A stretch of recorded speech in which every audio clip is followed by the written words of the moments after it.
दोस्तों, सबसे पहले हमारा चैनल इंग्लिश बोलो नंबर 1 में आपका हम स्वागत करते हैं। सबसे पहले मैं आपको ये बात बताता हूँ, अगर भाषा की बात आए तो भाषा अपने यहाँ कई है। सारी भाषाओं में से स्मार्ट लैंग्वेज के रूप में इंग्लिश को जाना जाता है। यदि आप अंग्रेजी में इंटरेस्टेड हैं, यदि आप अंग्रेजी सीखना चाहते हैं, उसमें भी खास करके इंग्लिश अगर बोलना सीखना चाहते हैं, means if you want to speak English, how to communicate English, if you want to communicate English, then this video is for you. और यदि आपको इंग्लिश में कोई इंटरेस्ट नहीं है, यदि आप अंग्रेजी नहीं बोलना चाहते हैं, you think that I am nice without speaking English, then you are most welcome, we have no problem. यदि आपको लगता है कि no, English is most important things for us, English is one of the most important language for us, we should learn English, then I think ये video आपके लिए है और इस वीडियो पर आप बने रहिए। ये हमारा फर्स्ट वीडियो है।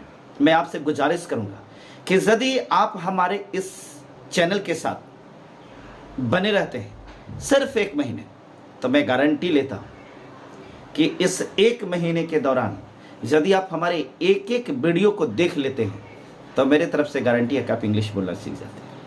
हाँ, एक सवाल और, यदि किसी को लग रहा है कि भाई मेरा तो अंग्रेजी बहुत कमज़ोर है, भाई मैं तो अंग्रेजी जानता नहीं, भाई मुझे तो ग्रामर आता नहीं है, मुझे तो ट्रांसलेशन आता नहीं है, यकीन मानिए, यदि आपका इंग्लिश 0 लेवल पर है तो भी हम आपको गारंटी लेते हैं कि एक ऐसी ट्रिक, एक ऐसी मनोवैज्ञानिक पद्धति जिसके द्वारा हम गारंटी के साथ 1 महीने के अंदर में आपको अंग्रेजी बोलना सिखा देंगे। जी हाँ, यूँ तो आप 1 सप्ताह में ही अंग्रेजी बोलना प्रारंभ कर देंगे। मैं सीख जाने की बात नहीं कर रहा, बोलना प्रारंभ कर देंगे, परंतु जब 1 महीने आ जाएंगे तो निश्चित तौर पर जैसे मैं कहूँगा, गाइड करूँगा, अगर वैसे करेंगे तो 1 महीने में हर हाल में फराटेदार अंग्रेजी बोलेंगे। Yes, it has no doubt you can speak fluently English with in a month. लेकिन हाँ, इस बात की कंडीशंस है कि आपको एक भी वीडियो मिस नहीं करनी है, और जो भी वीडियो देख रहे हैं फुल वीडियो को देखिए।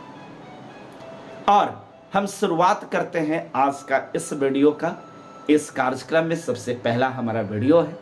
आप तमाम लोगों का हम स्वागत करते हैं अपने चैनल में, अपने इस इंग्लिश बोलो नंबर 1 के चैनल में। मित्रों, जैसा कि आप सबको पता है कि अंग्रेजी आजकल कितना ज़रूरी है। अगर आप कहीं मॉल में जाते हैं, अगर आप कहीं शॉपिंग में जाते हैं, अगर आप कहीं रेस्टोरेंट में जाते हैं, अगर आप कहीं कोई परचेजिंग के लिए जाते हैं, अगर आप कहीं फॉरेन जाते हैं, आप अब्रॉड जाते हैं, कोई जॉब में जाते हैं, कोई जॉब इन्हेंस करना चाहते हैं, हर जगह पे इंग्लिश की रिक्वायरमेंट है। Without English you can't do anything, because English is one of the most important language for us. It is known as global English. ये इंग्लिश ग्लोबलाइज हो चुका है। आप अगर अपनी भाषा को जानते हैं, really we are Indian, so we respect our Indian language, so we respect our Hindi, but English is not only national, it is international language, so we have to also learn it. बिना अंग्रेजी को सीखे हुए भी लोग हैं। मैं ये नहीं कह रहा कि इंग्लिश के बिना उसकी जीवन नहीं है, परंतु अगर कोई इंग्लिश सीख लेता है मीन्स उसके लाइफ में एक अदर चीज़ आती है, और एक अलग ढंग की आपके अंदर में इंस्पिरेशन, एक अलग ढंग के आपके अंदर में इमोशन, एक अलग टाइप की आपके अंदर में इंथुसिज्म और आपका कॉन्फिडेंट आता है। दोस्तों, मैं आपको प्रॉमिस इस बात का करता हूँ कि बस यदि जीवन में आपके शौक है, अगर लगता है कि नहीं इंग्लिश हमें बोलने आना चाहिए, और अगर इस वजह से आप अंग्रेजी नहीं सीख पा रहे हैं कि इंग्लिश बोलना बहुत टफ है, इंग्लिश बोलना बहुत कड़ा है, तो मैं आपको स्पष्ट कह देता हूं कि आपका ये भ्रम बिल्कुल गलत है। आप भ्रम में फंसे हुए हैं। इंग्लिश बोलने के लिए कोई बहुत बड़े ग्रामर की ज़रूरत नहीं होती है, बहुत बड़े इंग्लिश के विद्वान बनने की आवश्यकता नहीं होती है। बस 2-3 चीज़ों में इम्प्रूवमेंट करके और आप अंग्रेजी बोल सकते हैं। तो आइए, हम इंग्लिश की शुरुआत करने से पहले आपको बस इतना रिक्वेस्ट करेंगे कि इस चैनल पर जो लोग पहली बार हैं, हमारे चैनल को एक बार जरूर सब्सक्राइब कीजिए। वीडियो अगर अच्छा लगे तो उसको लाइक कीजिए, और अपने दोस्तों के पास, अपने बच्चों के पास, अपने रिलेटिव्स के पास इस वीडियो को जरूर भेजिए ताकि उन्हें भी इसका फायदा मिल सके। दोस्तों, अंग्रेजी की अगर बात सीखने की आती है तो सबसे पहले आपको 3 बात सीखना पड़ेगा। वो 3 बात में है क्या? सबसे पहला चीज संज्ञा। आप पढ़े होंगे, हाँ बिल्कुल वही संज्ञा जिसे नाउन बोलते हैं। क्योंकि जब तक आप संज्ञा के बारे में नहीं पढ़ेंगे कि संज्ञा क्या होता है, सर्वनाम क्या होता है, मीन्स प्रोनाउन क्या होता है, तो इसका बेस यही है। हमें मालूम है कि जब आप पढ़ रहे हुए थे तो उस समय आपको संज्ञा सिखलाई गई थी, नाउन बतलाया गया था। संज्ञा क्या है, मीन्स व्हाट इज नाउन, संज्ञा है क्या? देखिए नाउन ये 4 अक्षरों से बना हुआ है, NOUN, नाउन। अगर देखा जाए तो ये नाउन वर्ड जो है अपने आप में संपूर्ण परिभाषा को रखता है। एन जिसका सबसे फर्स्ट लेटर है, एन के मतलब होता है नेम्स, एम के मतलब नेम्स अर्थात नाम। ओ से हो गया ऑफ, नेम्स ऑफ, UN है, यू से ऊपर एन से नीचे, मैंने ऊपर के मतलब यूनिवर्स आसमान का, और नीचे के मतलब धरती और उसके नीचे की चीजों को। हम ऐसे कह सकते हैं कि पूरे ब्रह्मांड में, पूरे यूनिवर्स में, पूरे वर्ल्ड में जितने भी नाम हैं, जो फीलिंग्स है, वही तो संज्ञा है। अब आप सोच रहे हैं कि क्या मैं आदमी हूं तो संज्ञा हूं? या ऑफ कोर्स। हम ऐसे भी कह सकते हैं the things which can we feel and touch see, संज्ञा है। जिसे हम देख सकते हैं, जिसे महसूस कर सकते हैं, जिसे छू सकते हैं, वो सब संज्ञा है, जिसका नाम है। मैं उम्मीद करता हूं कि संज्ञा का परिभाषा अब आप समझ गए होंगे। आपके आंखों के दृष्टि के सामने अपनी नजर को दौड़ाइए और देखिए, जो चीज आपको दिख रही है वो सब संज्ञा है। ऐसे तो संज्ञा के 5 भेद होता है, पुराने ग्रामर में अगर आप पढ़ेंगे तो उसके 5 भेद बताए गए हैं, लेकिन हम आपको उसके 5 भेद में नहीं चलेंगे।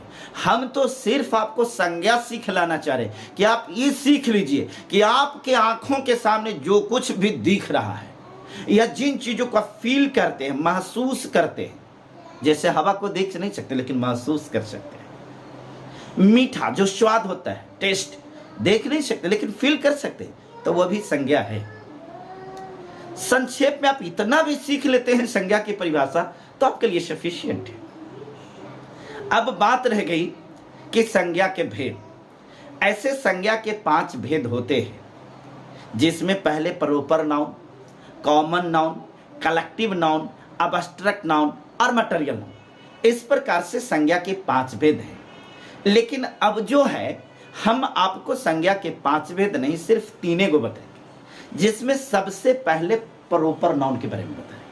ये प्रोपर के मतलब ही होता है खास। प्रोपर के मतलब खास। जब किसी खास व्यक्ति, कोई खास वस्तु, कोई खास स्थान को डिनोट करना होता है। The things which denotes proper person, place और things and names are called proper noun. जैसे अगर हम कहें कि राम, तो राम एक व्यक्ति का प्रोपर नाम है। हम बोले कि गया, तो गया एक खास जगह का नाम, एक शहर का नाम है। हम बोले कि कलम, यह एक खास वस्तु का नाम है, तो यह प्रोपर नाउन हो गया, अर्थात खास हो गया। जी हाँ, अब आइए, ये सारे जो एग्जाम्पल्स आपने देखा, ये प्रोपर नाउन्स के थे, ये खास है। पेन्स के बारे में अगर कहा जाए, पेन की अगर बात कहें तो इसको बहुत सारे लोग ऐसे भी कह सकते हैं कि भाई पेन अगर है तो पेन तो एक नहीं, पेन कहने से तो भाई पूरे पेन का बोध हो जाता है। लेकिन मैं अगर ये कहूं कि रोलेंड्स का पेन अच्छा होता है, तो ये रोलेंड्स पेन जो हो गया ये खास हो गया। अब मोबाइल तो कॉमन हो जाता है, क्योंकि मोबाइल तो कोई मोबाइल हो जाता है। लेकिन इसमें अगर हम कहें कि आईफोन का मोबाइल बहुत अच्छा होता है, तो अब आईफोन का मोबाइल यहाँ एक खास हो गया, प्रोपर हो गया। मित्रों, इस प्रकार से पहला प्रोपर नाउन हो गया। दूसरे नाउन को देखें तो उसको काउंटेबल नाउन कहते हैं। काउंट जोर एबल, काउंट के मतलब गिनती करना होता है, एबल के मतलब जोग, माने गिनती के जोग्य, अर्थात the things which can be counted and they have a plural form, that is called countable noun. वह वस्तु जिसको हम गिन सकते हैं और जिसे हम प्लूरल बना सकते हैं, जिसका प्लूरल रूप होता है, हम उसको काउंटेबल नाउन कहते हैं, गिनतीवाचक संज्ञा कहते हैं। अब आप जिसको गिन सकते हैं स्पष्ट समझ सकते हैं, कलम है आप गिन सकते हैं, किताब को गिन सकते हैं, मोबाइल को गिन सकते हैं, बहुत सारी चीजें जिसको आप गिन सकते हैं, जिसको गिन सकते हैं वो काउंटेबल नाउन है। अब जस्ट इसके ऑपोजिट में आ जाइए तो अनकाउंटेबल नाउन होता है। अनकाउंटेबल नाउन के मतलब अनकाउंट अर्थात जिसको नहीं गिन सकते हैं, जो गिनती के योग्य नहीं है, जो अनकाउंटेबल है, उसको अनकाउंटेबल नाउन बोलते हैं। कहने का मतलब डेफिनेशन की अगर बात करें तो the things which can not be counted, the things which can not be counted and they have no any plural form, that is called uncountable noun. वो संज्ञा, वो वस्तु जिसको हम गिन ही नहीं सकते और जिसका कोई प्लूरल रूप नहीं होता है, उसको अनकाउंटेबल नाउन, अगिनतीवाचक संज्ञा कहते हैं। जैसे अब हम वाटर को लेते हैं, क्या हम वाटर को गिन सकते हैं? नहीं गिन सकते। फ्लोर को लेंगे, आटा को गिनेंगे, वाटर को गिनेंगे, मिल्क को गिनेंगे, कर्ड को गिनेंगे, तो जो कुछ ऐसी चीजें जिनको हम नहीं गिन सकते हैं वो अनकाउंटेबल नाउन है। दोस्तों, नाउन में सिर्फ इतना ही आपको सीखना है, जितना नाम है नाउन है, और 3 गो इसका भेद आपको जानना है, जिसमें प्रोपर मने खास हो गया, और एगो काउंटेबल और दूसरा अनकाउंटेबल। काउंटेबल जिसको गिन सकते हैं, अनकाउंटेबल जिसको नहीं गिन सकते हैं, और इस प्रकार से इस संज्ञा को आपको सीखना है। यदि इस संज्ञा को समझने में कहीं से आपको कुछ दिक्कत हुई तो आप हमें जरूर कमेंट बॉक्स में लिखिए, हम आपकी समस्या का समाधान करेंगे। और मैं उम्मीद करता हूं कि जितना चीज हमें आपको बताना था आप निश्चित तौर पर समझ गए होंगे। हम नाउन को, संज्ञा को ऑब्जेक्ट्स भी कहते हैं। ऑब्जेक्ट्स के मतलब वस्तु होता है, समान होता है, तो वो भी नाउन होता है। ये नाउन का प्रयोग 2 जगह पे होता है, ऑब्जेक्ट के रूप में भी होता है और नाउन सब्जेक्ट के रूप में भी प्रयोग होता है। अब ये सब्जेक्ट के रूप में कहां पर आता है, ऑब्जेक्ट के रूप में कहां पर होता है, हम इसके बारे में भी चर्चा करेंगे। लेकिन इसके बाद हमारी अगली वीडियो जो है वो वीडियो हमारा प्रोनाउन से संबंधित है, जिसमें प्रोनाउन के बारे में सीखेंगे। दोस्तों, हम ग्रामर को बहुत डीप में जाकर के नहीं सीखेंगे, इसलिए कि हमारे पास में कोई लेंदी प्रोसेस नहीं है। मैं नहीं चाहता कि आप उस प्रकार के अनसुलझे हुए हदे में चले जाए, आप अनसुलझे हुए उन जगहों पर चले जहां पर जाकर के आप उलझ जाए। नहीं नहीं नहीं, फिर तो आप अंग्रेजी आपका सीखने का जो उद्देश्य है पूरे नहीं होगी। चलिए फिर हम आपसे मिलते हैं दूसरे वीडियो में, तब तक के शुक्रिया।